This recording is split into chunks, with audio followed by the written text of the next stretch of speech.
आज हम आरंभ कर रहे हैं इसकी पहली कहानी, भगवती चरण वर्मा की लिखी हुई कहानी। वास्तव में बहुत ही ऐसी कहानी है कि जो भीतर से आपको छू जाएगी, और जब आप कहानियों का पाठ करेंगे तो निश्चित रूप से आपको आसानी होगी। ये कहानी है प्रायश्चित, और कहानीकार हैं भगवती चरण वर्मा। आइए पढ़ते हैं कहानी। अगर कबरी बिल्ली घर भर में किसी से प्रेम करती थी तो रामू की बहू से, और रामू की बहू घर भर में किसी से घृणा करती थी तो कबरी बिल्ली से। रामू की बहू 2 महीना हुआ मायके से पहली बार ससुराल आई थी। पति की प्यारी और सास की दुलारी 14 वर्ष की बालिका। भंडार घर की चाबी उसकी करधनी से लटकने लगी। नौकरों पर उसका हुक्म चलने लगा और रामू की बहू घर में सब कुछ। सास जी ने माला ली, पूजा पाठ में मन लगाया, लेकिन ठहरी 14 वर्ष की बालिका। कभी भंडार घर खुला है तो कभी भंडार घर में बैठे बैठे सो गई। कबरी बिल्ली को मौका मिला, घी दूध पर अपोज जुट गई। रामू की बहू की जान आफत में और कबरी के छक्के पंजे। रामू की बहू हाड़ी में घी रखते रखते ऊँग गई और बचा हुआ घी कबरी के पेट में। रामू की बहू दूध ढककर मिश्रानी को जिन्स देने गई और दूध नदारत। अगर ये बात यहीं तक रह जाती तो भी बुरा न था। कबरी रामू की बहू से कुछ ऐसा परच गई कि रामू की बहू के लिए खाना पीना दुश्वार। रामू की बहू के कमरे में रबड़ी से भरी हुई कटोरी पहुंची, और जब रामू आए तब कटोरी साफ चटी हुई। बाजार से मलाई आई, और जब तक रामू की बहू ने पान लगाया मलाई गायब।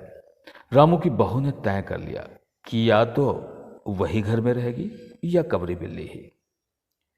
मोर्चाबंदी हो गई और दोनों सतर्क। बिल्ली फंसाने का कटघरा आया, उसमें दूध, मलाई, चूहे और बिल्ली को स्वादिष्ट लगने वाले विविध प्रकार के व्यंजन रखे गए। लेकिन बिल्ली ने उधर निगाह तक न डाली। इधर कबरी सरगर्मी दिखलाई। अभी तक तो रामू की बहू से डरती थी, पर अब वह साथ लग गई, लेकिन इतने फासले पर कि रामू की बहू उस पर हाथ न लगा सके। कबरी के हौसले बढ़ जाने से रामू की बहू को घर में रहना मुश्किल हो गया। उसे मिलती थी सास की मीठी झिड़कियां और पतिदेव का रूखा सूखा भोजन। एक दिन रामू की बहू ने रामू के लिए खीर बनाई। पिस्ता, बादाम, मखाने और तरह तरह के मेवे दूध में औटाए गए। सोने का वर्क चिपकाया गया और खीर से भरकर कटोरा कमरे के एक ऐसे ऊंचे ताक पर रखा गया जहां बिल्ली न पहुंच सके। रामू की बहू इसके बाद पान लगाने लग गई। उधर कमरे में बिल्ली आई। ताक के नीचे खड़ी होकर उसने ऊपर के कटोरे की ओर देखा। सूंघा, माल अच्छा है। ताक की ऊंचाई अंदाजी। रामू की बहू पान लगा रही है। पान लगाकर रामू की बहू सास जी को पान देने चली गई और कबरी ने छलांग मारी। पंजा कटोरे में लगा। कटोरा झंझनाहट की आवाज के साथ फर्श पर। आवाज रामू की बहू के कान में पहुंची। सास के सामने पान फेंक कर वो दौड़ी। क्या देखती है कि फूल का कटोरा टुकड़े टुकड़े और खीर फर्श पर, और बिल्ली डट कर खीर उड़ा रही है। रामू की बहू को देखते ही कबरी चंपत। रामू की बहू पर खून सवार हो गया। न रहे बांस न बजे बांसुरी। रामू की बहू ने कबरी की हत्या पर कमर कस ली। रात भर उसे नींद न आई। किस दाव से कबरी पर वार किया जाए कि फिर जिंदा न बचे, यही पड़े पड़े सोचती रही। सुबह हुई और वह देखती है कि कबरी देहरी पर बैठी बड़े प्रेम से उसे देख रही है। रामू की बहू ने कुछ सोचा, इसके बाद मुस्कुराती हुई वो उठी। कबरी रामू की बहू के उठते ही खिसक गई। रामू की बहू एक कटोरा दूध कमरे की देहरी पर रखकर चली गई। हाथ में पाटा लेकर लौटी तो देखती है कि कबरी दूध पर जुटी है। मौका हाथ में आ गया। सारा बल लगाकर उसने पाटा बिल्ली पर पटक दिया। कबरी न हिली, न डुली, न चीखी, न चिल्लाई, बस एकदम उलट गई। आवाज जो हुई, तुम्हारी झाड़ू छोड़कर, मिश्रानी रसोई छोड़कर, सास पूजा छोड़कर घटनास्थल पर उपस्थित हो गई। रामू की बहू सिर झुकाए अपराधी की भांति बातें सुन रही है। मिश्रानी बोली, माँ जी, बिल्ली की हत्या और आदमी की हत्या बराबर है। हम तो रसोई न बनाएंगे जब तक बहू के सिर हत्या रहेगी। सास जी बोली, हाँ ठीक कहती हो, जब तक बहू के सिर हत्या न उतर जाए तब तक कोई न पानी पी सकता है, न खाना खा सकता है। बहू, ये क्या कर डाला? महरी ने कहा, फिर क्या हो, कहो तो पंडित जी को बुला लाऊं। सास की जान में जान आई। अरे हाँ, जल्दी दौड़ के पंडित जी को बुला ला। बिल्ली की हत्या की खबर बिजली की तरह पड़ोस में फैल गई। पड़ोस की औरतों का रामू के घर में तांता बध गया। चारों तरफ से प्रश्नों की बौछार और रामू की बहू सिर झुकाए बैठी थी। पंडित परम सुख को जब यह खबर मिली, उस समय वे पूजा कर रहे थे। खबर पाते ही वे उठ बैठे। पंडिताइन से मुस्कुराते हुए बोले, भोजन न बनाना, लाला घासीराम की पतोहू ने बिल्ली मार डाली, प्रायश्चित होगा, पकवानों पर हाथ लगेगा। पंडित परम सुख चौबे छोटे से मोटे से आदमी थे। लंबाई 4 फुट 10 इंच और तोत का घेरा 58 इंच। चेहरा गोल मटोल, मूछें बड़ी बड़ी, रंग गोरा, चोटी कमर तक पहुंचते हुए। कहा जाता है कि मथुरा में बसेरे खुराक वाले पंडितों को ढूंढा जाता था तो पंडित परम सुख को इस लिस्ट में पहला स्थान दिया जाता था। पंडित परम सुख पहुंचे और कोरम पूरा हुआ। पंचायत बैठी, सास जी, मिश्रानी, किस्नू की माँ, छन्नू की दादी और पंडित परम सुख जी। बाकी स्त्रियां बहू से सहानुभूति प्रकट कर रही थीं। किस्नू की माँ ने कहा, पंडित जी, बिल्ली की हत्या करने से कौन सा नरक मिलता है? पंडित परम सुख ने पन्ना देखते हुए कहा, अकेले बिल्ली की हत्या से नरक का नाम नहीं बतलाया जा सकता। वो मुहूर्त भी जब मालूम हो जाए, जब बिल्ली की हत्या हुई, तब नरक का पता लग सकता है। यही कोई 7 बजे सुबह मिश्रानी ने कहा। पंडित परम सुख ने पन्ने के पन्ने उल्टे, अक्षरों पर उंगलियां चलाईं, मत्थे पर हाथ लगाया और कुछ सोचा।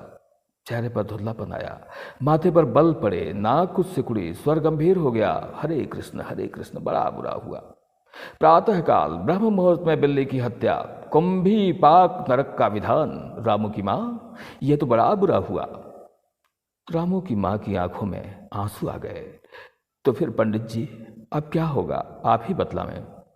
पंडित परम सुख मुस्कुराए। रामू की माँ, चिंता की कौन सी बात है, हम पुरोहित फिर कौन दिन के लिए हैं? शास्त्रों में प्रायश्चित का विधान है, सो प्रायश्चित से सब कुछ ठीक हो जाएगा।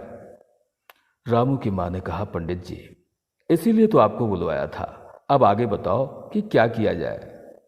क्या जाए, यही एक सोने की बिल्ली बनवा करके बहू से दान करवा दी जाए। जब तक बिल्ली न दे दी जाएगी तब तक तो घर अपवित्र रहेगा। बिल्ली दान के बाद 21 दिन का पाठ हो जाए।